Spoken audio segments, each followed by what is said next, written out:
तो बढ़िया है, और अगर पूरी जनवाणी सुनने के बाद समझ में आए तो बढ़िया है।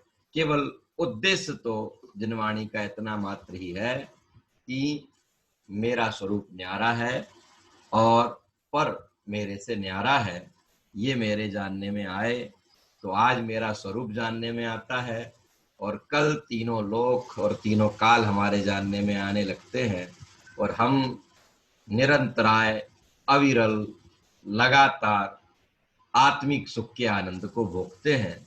ऐसा 50वां श्लोक अपन ने कल पढ़ा था।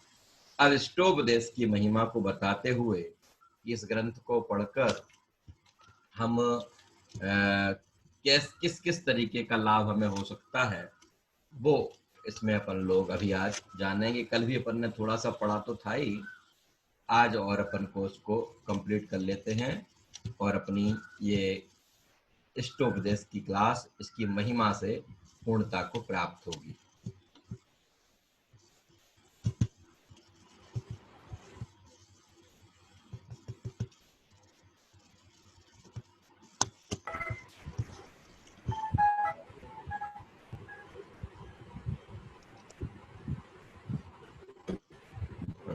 रहने तो दो ना, मैं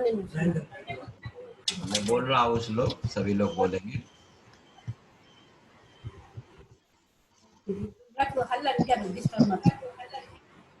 ऑल म्यूट करो। इष्टोपदेशमिति सम्यक् अधीत्य धीमान् मानापमान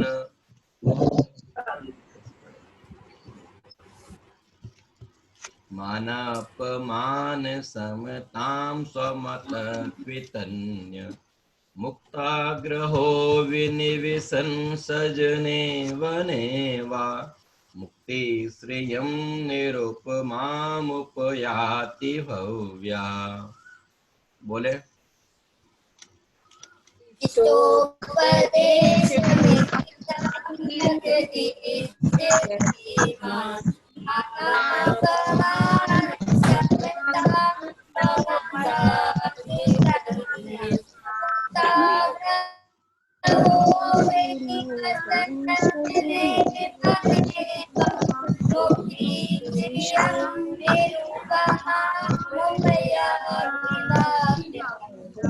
कल अपन लोगों ने श्लोक पढ़ा था, आज अपन एक एक शब्द का अर्थ और उसका भाव जानते हैं।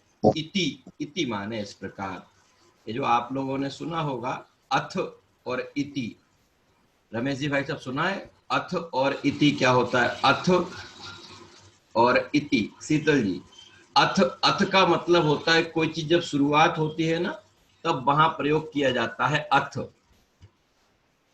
मोक्ष मार्ग प्रकाशक ग्रंथ जहां आरंभ होता है वहां टोडरमल जी लिखते हैं अथ मोक्ष मार्ग प्रकाशक नामक शास्त्र लिखते हैं, है ना, लिखा जाता है। अथ माने अब शुरुआत की जाती है, और जहां पूर्णता को प्राप्त होता है तो वो इति कहलाता है। अथ का विलोम होता है इति, पूर्णता को प्राप्त हो रहा है, इसलिए यहां पर उन्होंने कहा इति, इस प्रकार। इस प्रकार माने ऊपर 50वें श्लोक तक जो बातचीत की, इस प्रकार इष्टोपदेशम सम्यक अधीत्य, इष्टोपदेश का अच्छी तरह से अभ्यास करके, जैसा कि ऊपर तक बताया गया है ना, ऐसे इष्टोपदेश का अच्छी तरह से अभ्यास करके। कल सम्यक शब्द का अर्थ बताते हुए मैंने आप लोगों का ध्यान आकर्षित कराया था कि एक तो होता है अकेला लिख देते इष्टोपदेशम अधीत्य, लेकिन इष्टोपदेशम अधीत्य में तो ये अर्थ निकलता कि इष्टोपदेश को पढ़कर, इष्टोपदेश का अभ्यास करके। यह सम्यक विशेषण से ये बताना चाहते हैं कि सम्यक माने होता है अच्छी तरीके से, सही प्रकार से, और सही प्रकार का मतलब ये है कि जिस इस श्लोक का जो उद्देश्य था उस उद्देश्य को ध्यान में रखकर। क्या?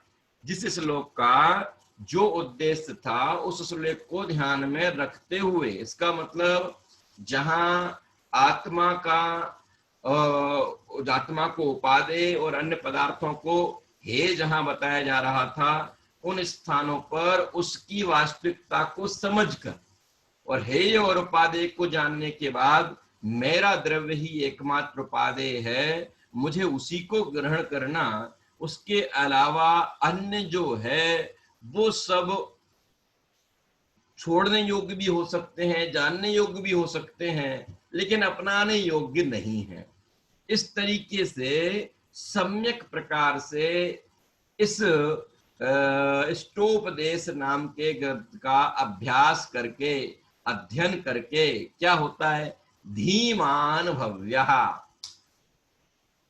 धीमान भव्य, देखो कि आचार्य देव ने पहले तो भव्य कहा, यही बहुत बड़ी बात है, फिर भव्य के आगे एक और विशेषण लगा दिया, धीमान भव्य, बुद्धिमान भव्य। बुद्धिमान कौन कहलाता है कि जो बहुत सारी वस्तुएं पड़ी हो, बहुत सारी वस्तुओं का ग्रुप बना पड़ा हो और उनमें से अपने लिए प्रयोजनीय, है ना, अपने उद्देश्य के अनुसार उस वस्तु को छाट कर ले आए, वो कहलाता है धीमान, वो कहलाता है बुद्धिमान। 50 प्रकार के व्यापार हो अथवा 50 प्रकार के कार्य के बारे में लोग कह रहे हो, लेकिन मेरे करने योग्य कार्य कौन सा है, किस कार्य को मैं करूंगा तो मुझे लाभ होगा, किसको मैं करूंगा तो मेरा नुकसान होगा, ऐसा जो लाभ और हानि का, अच्छे और बुरे का, अपने और पराये का, इन सब का ज्ञान रखता हो वो धीमान है ना। आचार्यों ने जैसी जैसी बातें श्लोकों में कही हैं, इसका स्वरूप ऐसा है, इसका स्वरूप ऐसा है, ऐसा उसके स्वरूप को समझकर ये मेरे काम का नहीं है और ये मेरे काम का है, ऐसा कोई धीमान भव्य, बुद्धिशाली भव्य स्वमतात, अपने आत्मज्ञान से, मान अपमान समताम, मान अपमान में, मान और अपमान में किसी प्रकार का मान मिलवे अथवा अपमान मिलवे। तनिषा, ये मान और अपमान क्यों मिलता है पता है, आप जानते हो? मान और अपमान, अपन को क्या लगता है कि मेरी बहुत अच्छी बुद्धि है, मैंने बहुत अच्छे तरीके से पढ़ाया, मैं बहुत बड़ा ज्ञानी हो गया, अथवा मेरे पास बहुत पैसा है, लोग मेरा मान सम्मान करें, और जब मैं मूर्ख रहता हूँ अथवा मेरे पास कोई बाह्य वैभव नहीं रहता, ऐसी स्थितियां जब होती हैं तो लोग अपमान करते हैं, है ना। ये तो लोक की धारणा है। वास्तव में मान और अपमान मुझे मेरे पुण्य प्रमाण मिलता है। अगर पुण्य का उदय होगा तो बहुत अच्छे अच्छे काम करने पर मान मिलेगा, कदाचित कमजोर कार्य करने पर भी सम्मान मिल सकता है। क्यों? क्योंकि वो सम्मान आपके अच्छे कार्यों की उसे वर्तमान में आशा वो आवश्यकता नहीं है। आपने पूर्व में यशस कीर्ति का अगर बंद किया है तो हो सकता है आप वर्तमान में अच्छे कार्य नहीं कर रहे हैं, है ना, इसके बावजूद भी आपका मान होता है। और अगर अपयश कीर्ति का बंद किया हो और वर्तमान में अपयश कीर्ति का उदय चल रहा हो, तो उस अपयश कीर्ति के उदय के समय पर आप तो कर रहे हैं बहुत बढ़िया बढ़िया कार्य, आपको तो लोक में आपके जिन कार्यों को सारी दुनिया अच्छी कहती है, आप तो वो सारे कार्य कर रहे हैं, लेकिन उन सारे कार्यों को करने के बावजूद भी लोग आपके कार्य की सराहना नहीं करते, आपको जैसा समझ लीजिए श्रेय देना चाहिए था वैसा श्रेय नहीं देते। ऐसी स्थितियां जब बनती हैं तो ऐसी स्थिति बनने वाले समय पर हमें बहुत क्रोध आने लगता है, हम बहुत आकुलित व्याकुलित होने लगते हैं कि मैं तो इतना कर रहा हूं, ऐसा कर रहा हूं, है ना। जैसे मान लीजिए कदाचित अपन लोग अभी इष्टोपदेश को पढ़ रहे हैं, इष्टोपदेश को पढ़ते समय अब मान लीजिए मेरा ये परिणाम आवे कि आप सब मेरी खूब प्रशंसा करवें, यहाँ भी जहां मौका मिले वहां इस तरीके से, ये सब मेरे मन में ऐसा परिणाम आवे, और कदाचित आप लोगों को सहजता के कारण से, कोई द्वेष पूर्वक नहीं, सहज आपको कभी ये परिणाम नहीं आवे कि क्या कोई बात नहीं, उन्होंने पढ़ाया ना, हमने पढ़ लिया, है ना, किसी के मन में परिणाम नहीं आवे कि हम अलग से कुछ इनके विषय में कहबे, है ना। क्यों? क्योंकि सहजता से कई बार होता है ना ऐसा कि अपन को बड़े बड़े कार्य हो जाते हैं, सहजता से अपना परिणाम उस तरफ जाते नहीं कि हम उनके लिए भी कुछ कहें, है ना भाई। और अगर उस समय पर आप कुछ नहीं बोले और मेरे परिणाम कहाँ चले गए, मैं तो इतने दिन से मेहनत कर रहा हूँ, मैंने तो ऐसा किया फिर वैसा किया, इन लोगों ने किसी के कहने का ही मन नहीं हुआ, तो 4 लोगों के बीच में खड़े हुए, वहां एक बार तो कम से कम कहते, कुछ तो करते, है ना। तो उस समय पर वो जो आकुलता व्याकुलता का परिणाम हो रहा है, उसका मूल कारण आप प्रशंसा नहीं कर रहे हैं वो नहीं, मेरे को जो आप किसी की प्रशंसा प्राप्त नहीं हो रही अथवा किसी अन्य की अपन प्रशंसा नहीं करते, अपने परिवार में ही, अपने परिवार में ही जिसने पूरे जीवन बहुत किया उसकी प्रशंसा नहीं करते, और जिसने बहुत कम किया उसकी लोग बहुत प्रशंसा करते हैं, इनने ऐसा कर दिया, इनने ऐसा किया, इनने ऐसा किया। इसके पीछे कारण क्या है? कि इसके पीछे मूल कारण ये है कि जिसकी प्रशंसा नहीं कर रहे हैं उसके अपयश कीर्ति का उदय है, और जिसकी प्रशंसा चल रही है उसके यशस कीर्ति का उदय है। इसलिए यश के समय पर अहंकार नहीं और अपयश के समय दीनता नहीं। ये कहां से सीखा? कि जिनेंद्र भगवान के द्वारा कथित इस ग्रंथ का जब अध्ययन किया तो यहाँ आचार्य देव कह रहे हैं कि बुद्धिमान वो जो भव्य है, उस भव्य ने अपने आत्मज्ञान से मान अपमान समताम, मान और अपमान दोनों समय पर समता धारण की। ये जो मान सम्मान किया जा रहा है ये किसका है? ये अगर जिनेंद्र भगवान की वाणी में भव्य आ गया, इससे बड़ा कोई सम्मान नहीं है। और दुनिया कितनी भी प्रशंसा करती रहे, कितनी भी है, आपने ऐसा, आपने ऐसा, आपने ऐसा, इस प्रशंसा का कुछ नहीं बढ़ता। इसलिए यहाँ वो कह रहे हैं कि कदाचित कभी मान होवे कभी अपमान होवे। अरे अभी अपन को मान और अपमान की घटनाएं प्रथमान योग में जाके पढ़ो, तब हमें अपने ज्ञानियों का पता लगे। जिंदगी भर काम तो करते रहे, किस बात का रमेश जी भाई साहब? मान मिलने का, सम्मान मिलने का। शशि जी, जिंदगी भर सीता जी ने काम क्या किया? बढ़िया से बढ़िया अच्छे अच्छे कार्य किए, अपने पति के लिए सर्वस्व त्याग करके उनके साथ चल दी, लेकिन अपयश कीर्ति का उदय ऐसा भरा पड़ा था कि इतने परेशानियों के बाद भी आई तो ऐसी स्थिति उनकी हुई। सती अंजना ने पूरी जीवन सतीत्व में निकाल दिया, लेकिन अपयश कीर्ति का उदय ऐसा पड़ा था कि सारे जहां में उनका अपयश होता रहा। गर्भ में हनुमान जैसे, कामदेव जैसा जीव, और बाहर में अपमान की स्थिति ऐसी बन रही है।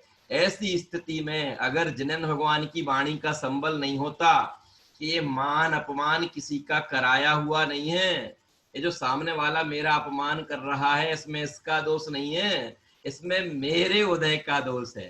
सामने वाला जो मेरी प्रशंसा कर रहा है इसमें इनका कुछ नहीं है, इसमें मेरे कर्म का उदय है। ऐसे दोनों के दोनों समय पर, मान के समय पर हर्षित होके प्रसन्न होकर अहंकारी नहीं हो जाना, और अपमान के समय पर दीन नहीं हो जाना, कमजोर नहीं हो जाना, और वर्तमान की जो भाषा कहलाती डिप्रेस होकर कहीं ऐसे कदम नहीं उठा लेना जिनसे पूरा जीवन ही बिगड़ जाए। तो ऐसे ही कि मान और अपमान दोनों के समय पर समता धारण करने का, क्या समता धारण करने का परिणाम होवे, समता धारण करने की बुद्धि होवे, समता धारण करने की सामर्थ्य प्रकट होवे। ये कैसे होगी? इसलिए यहाँ कहा कि जिन्होंने जिनेंद्र परमात्मा द्वारा कथित वस्तु स्वरूप का अध्ययन किया, अभ्यास किया, इस इष्टोपदेश, क्योंकि ये इष्टोपदेश नाम का ग्रंथ तो पर्टिकुलर ग्रंथ आचार्य देव पूज्यपाद स्वामी ने लिखा है, लेकिन वाणी किसकी है? कि वाणी तो 3 लोक के नाथ की है ना। पर्टिकुलर ग्रंथ जरूर पूज्यपाद स्वामी का है, लेकिन मूल रूप से वाणी किसकी है? कि 3 लोक के नाथ की। और 3 लोक के नाथ की थोड़ी वाणी है, ये तो वस्तु स्वरूप की बात है। तो वस्तु स्वरूप 3 लोक के नाथ ने ऐसा बताया। जब ऐसा निर्णय होता है तो उसको मान में और अपमान में समता धारण होती है। और क्या आगे? वितन्य मान अपमान में समता का विस्तावितन्य विशेष रूप से बढ़ाकर, मान और अपमान में समता को बढ़ाते हुए। और हमारी उल्टी स्थिति है, जरा सी अगर थोड़ी बहुत समता होती भी हो तो उसको संकुचित करते जाते हैं। इसने इसका मैंने क्या बिगाड़ दिया, इसने मेरे साथ ऐसा क्यों किया, इसे ऐसा नहीं करना चाहिए था, मैंने तो इसके साथ अच्छा किया। 1 मिनट नहीं लगता और हमारे परिणाम ऐसे बिगड़ने लगते हैं तीव्र, और नए कर्मों का आश्रय हम लोग करते रहते हैं। पर अगर जिनेंद्र भगवान की वाणी का सम्यक प्रकार से हमने अभ्यास किया, इस इष्टोपदेश को पढ़कर अगर सम्यक प्रकार से हमने अभ्यास किया, तो ये मान अपमान में होने वाली जो आकुलता व्याकुलता के परिणाम हैं, उन परिणामों पर विजय प्राप्त करके समता का विस्तार करके क्या होगा आगे, मुक्ताग्रहा, आग्रहों को छोड़कर। आग्रहों को छोड़कर मतलब क्या हुआ कि हमारे जो पूर्व आग्रह थे, पूर्व आग्रह कौन कौन से, कि मैं शरीर हूं, माता पिता भाई बहन मेरे हैं, है ना, ये सब पूर्वाग्रह हैं। कब के, अनादिकाल की आग्रह है। पूर्वाग्रह तो समझते हो, पहले से आपका जो आग्रह रहता है, पहले से आपकी जो मान्यता रहती है, पहले से जो आपकी सोच रहती है, वो कहलाता है पूर्वाग्रह, है ना। मुक्ताग्रह माने आग्रह को छोड़कर, कौन से आग्रह को, कि मैं शरीर हूं, अथवा शरीर मेरा है, मैं शरीर का करता हूं, मैं शरीर का भोगता हूं, ये परिवार तो मैं नहीं बढ़ाया, ये परिवार को तो मैं ही पालन करता हूं, इसका भरण पोषण तो मैं ही करूंगा, मैं नहीं होगा तो कौन करेगा। इस तरीके से जो परिवार आदि के विषय में, अपने विषय में ये जो आग्रह पड़ा हुआ था, जब हमने पढ़ा, जीव जुदा पुद्गल जुदा, शरीर न्यारा है, मैं न्यारा हूं, मेरे में ये जो जिन रिश्तेदारों को और परिजनों को मैं अपना कहता हूं वो अलग हैं, मैं अलग हूं। जब मुझे ये पता लगा तो मेरा वो पूर्व का आग्रह जो था कि यही शरीर में हूं, यही मेरा है, ये पर पदार्थ मेरे हैं, वो पूर्व आग्रह को छोड़कर क्या हुआ, सजने वने वा, नगर में अथवा वन में, चाहे नगर में निवास कर रहा हो चाहे वन में निवास कर रहा हो, स्थान से कोई फर्क नहीं पड़ता। जहां मान्यता सच्ची हो जाती है, मान्यता सच्ची होने के बाद अब वह वन में रह रहा है कि घर में रह रहा है, दोनों स्थानों पर कोई फर्क नहीं पड़ता। क्यों, अरे पढ़ने वाले बालक को वाह सुविधाएं और दुविधाओं से कोई फर्क नहीं पड़ता।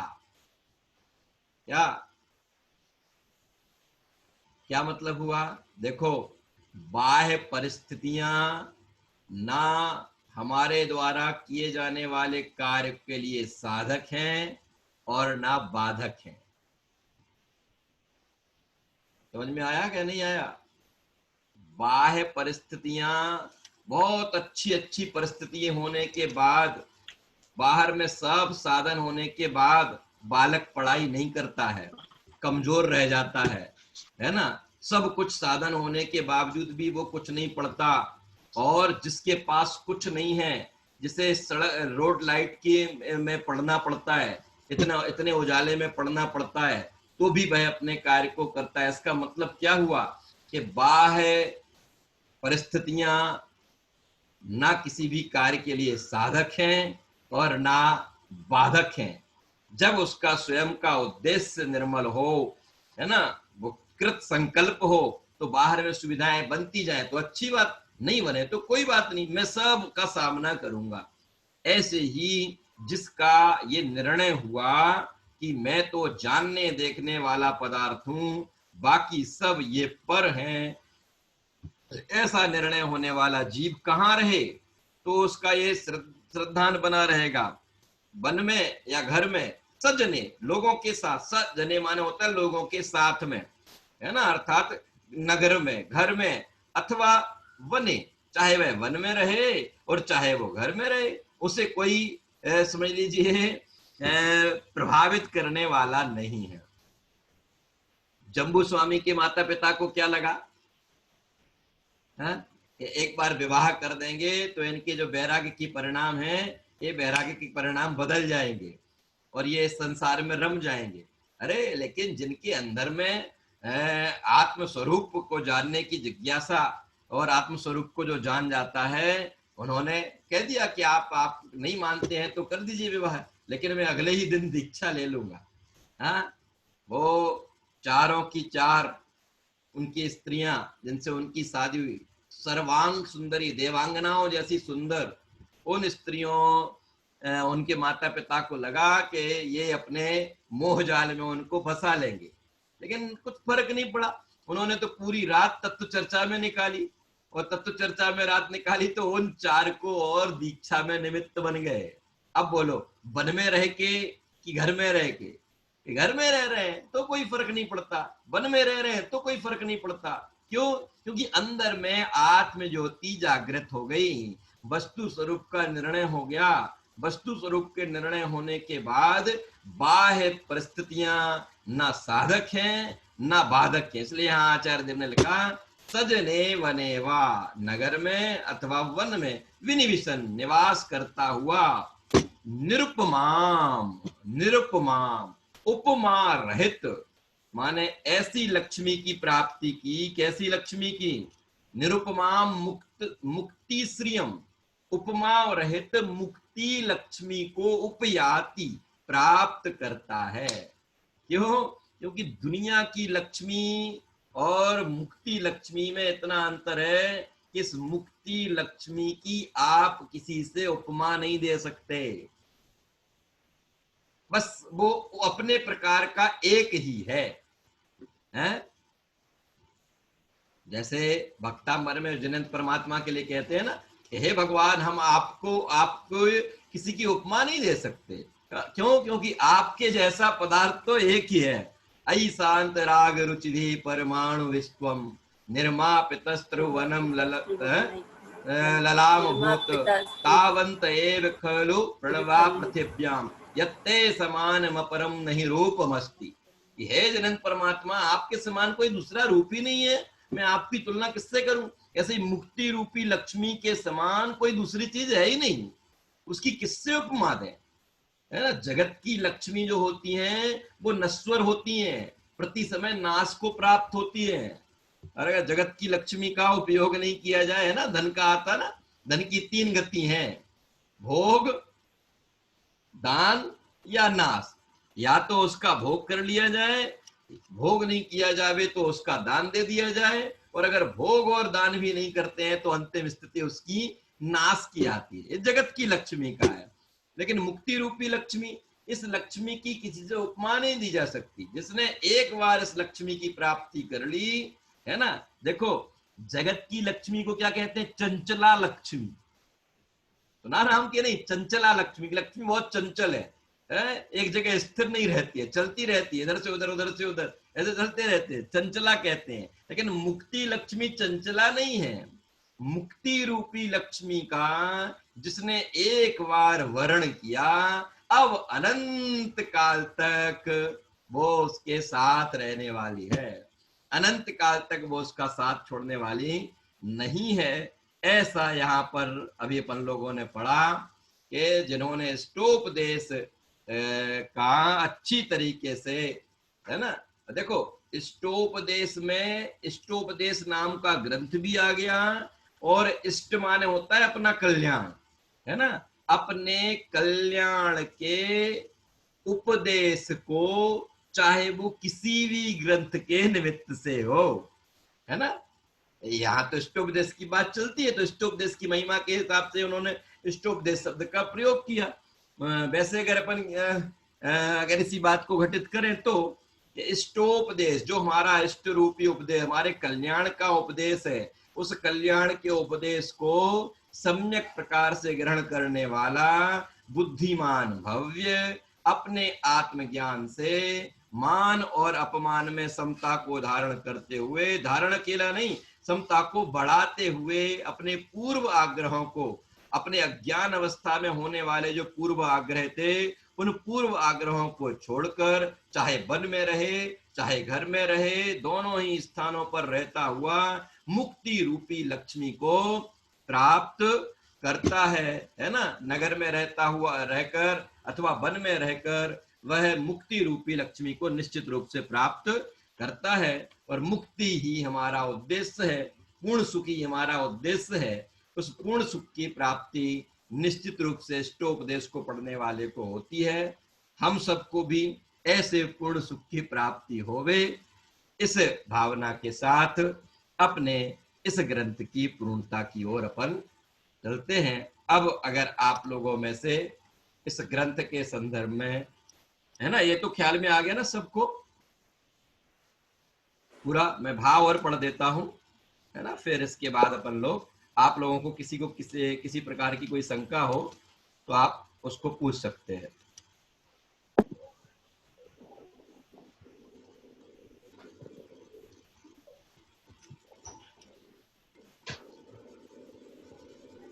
चलिए मैं से इसको स्टॉप करता हूं। नहीं हाँ, किसी को कोई प्रश्न है? अभी 5 मिनट अपने पास बच रहे हैं, किसी को कुछ कहना हो? जी पंडित जी, जय जिनेन्द्र। जय जिनेन्द्र, बोले। मैं मीनाक्षी जैन हाँ, दौसा से। मीनाक्षी जी बोले। हाँ पंडित जी, एक तो है ना, मुझे ये 31 नंबर का श्लोक था, कर्म कर्म हिताबंधी जीवो जीव हितस्पृह। ठीक है। इसमें जो है, इसमें कहा कि कर्म कर्म का हित चाहता है और जीव जीव का हित चाहता है। ठीक है, माने कर्म जो है वो कर्म का उदय नवीन कर्म को ही एकत्रित करता है। ख्याल में आ गया? हाँ। कर्म का उदय, मान लो हमारे पुराने द्रव्य कर्म का उदय आया और द्रव्य कर्म के उदय में ये जीव सजग नहीं रहा, सजग नहीं रहेगा तो वो नए कर्मों का ही आश्रय करेगा। तो कर्म ने तो अपनी संतति बढ़ा ली, कर्म ने अपनी संतति बढ़ा ली, और अगर उसी समय पर जीव तत्पर रहा तो जीव उस उदय में उसको न्यारा और अपने को न्यारा जानेगा, तो वो जो कर्म का उदय आया था ना, वो भी निर्जरित हो जाएगा और उसकी कर्म की संतति घट जाएगी। तो जीव ने अपना हित किया और पुद्गल तो अपनी संतति बढ़ा नहीं चाहता, ऐसा है उसमें। नहीं, लेकिन यदि जीव भी जीव का हित करना चाह रहा है और कर्म भी कर्म का, तो संसार बढ़ेगा कैसे? जीव यदि अपना हित करना चाहेगा तो यही तो मैं कह रहा हूँ। आप जैसे मान लो आप और हम दोनों एक ही कहीं पर कार्य करते हैं, ठीक है, एक ही किसी ऑफिस में कार्य करते हैं, विद्यालय में काम करते हैं, तो हर व्यक्ति ये चाहता है कि मेरा प्रभाव होवे, मेरा प्रभाव होवे, है ना। तो जब सब हर व्यक्ति अपना प्रभाव चाहता है तो जो उसमें अपने आप को श्रेष्ठ साबित कर देगा उसका प्रभाव हो जाएगा। तो जीव और पुद्गल दोनों अपना प्रभाव जमाना चाहते हैं, पर जीव राजा ने उस पर विजय प्राप्त कर ली कि तुम न्यारे हो और मैं न्यारा हूं। तो जीव अपने कल्याण के मार्ग पर आगे बढ़ गया, पुद्गल वहीं रह गया। अच्छा, जिसका पुरुषार्थ तीव्र होगा एक तरह से, और उसी समय पर उसका प्रभाव हो जाएगा। उसी समय पर मान लो जीव नहीं जागे, जैसे अपन नहीं जागे अनादि काल से, आज भी हम नहीं जागे, वही अपन बात कर रहे हैं, लेकिन कर्म का उदय आता है तो हम उससे प्रभावित हो जाते हैं। तो हमारे पुराने द्रव्य कर्म का तो निर्जरा होती है थोड़ी सी, और हम उसमें नए भाव कर्म करके नए कर्म एकत्रित हो जाते हैं बहुत ज्यादा। तो कर्म ने कर्म की संतति को बढ़ा लिया, ऐसा। और अगर उसी समय एक प्रश्न और है। हाँ बोलिए। एक प्रश्न और है, श्लोक नंबर 25 में ऐसे ध्यान और ध्याता और ध्येय का संबंध बताया, तब ऐसा कहा गया कि हम दोनों पृथक पृथक नहीं है, तो एक दूसरे का कर्ता कैसे बनेंगे। हाँ। लेकिन कर्ता तो पर द्रव्य में तो कर्ता हो ही नहीं सकता, कर्ता बनना तो केवल अपने द्रव्य में ही होगा। तो इस श्लोक का कुछ भावार्थ थोड़ा सा। हाँ, इसमें ये कहा था कि उपयोग अपने अपने स्वरूप में इतना उपयोग समा जाता है कि वहां वो जो ध्यान ध्येय है ना, वो जो अलग अलग स्थितियां है ना, किसका ध्यान करना, किसको करना, कैसे करना, ये जो 3 प्रकार के विकल्प है ना, ये विकल्प भी अपने में लीनता को नहीं करने देते। और जितनी जितनी एकाग्रता होती है उतने उतने विकल्पों का अभाव हो जाता है। तो जहां ध्यान ध्याता ध्येय का विकल्प भी नहीं रहता, मात्र अंदर में एक ही धारा बहती है कि मैं ज्ञायक, मैं ज्ञायक, मैं जाननहार, मैं जाननहार, तो फिर वहां पर इन सब के विकल्पों का विराम होता है। ऐसा वो केवल उपयोग की सूक्ष्मता के अर्थ में नहीं, लेकिन इसका ना कि चटाई का कर्ता मैं हो सकता हूँ, तो परद्रव्य का कर्ता मैं कैसे हो सकता हूँ? इस थोड़ी अपेक्षा समझ नहीं आ रही इसकी। नहीं, मैं समझा नहीं प्रश्न आपका। चटाई का कर्ता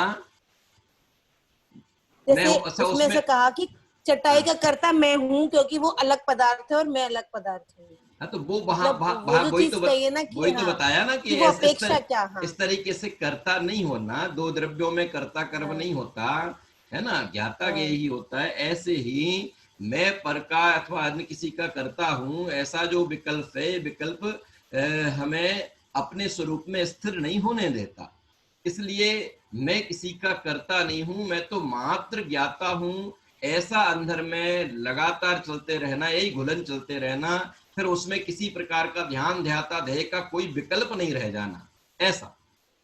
ठीक है, अब 1 मिनट ही रह रहा है। दो तरह के अगर संबंध किसी बताए को थे और ना प्रश्न हो पंडित तो, जी। और किसी को प्रश्न हो तो रिज्वाइन कर लेना, फिर से ज्वाइन कर लेना मीटिंग सभी लोग, तो और भी प्रश्न हो इसमें जाएंगे। जो कर्ता कर्म वाले दो संबंध बताए थे इसमें, तो हाँ जैसे चटाई और कर्ता में तो संयोगी संबंध बताया, हाँ हाँ, और और ध्यान ध्याता ज्ञान में तादात्म्य रूप संबंध तादात्म्य बताया संबंध था। बताया। हाँ ठीक है, तो यही कि तादात, जिनमें तादात संबंध है वो उनमें माने बाह्य पदार्थों में और उनमें संयोग संबंध होता है। मेरे में और मेरे द्रव्य में तादात्म्य संबंध है, अतः मुझे दो पने की आवश्यकता नहीं है।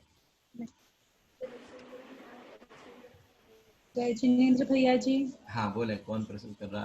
वो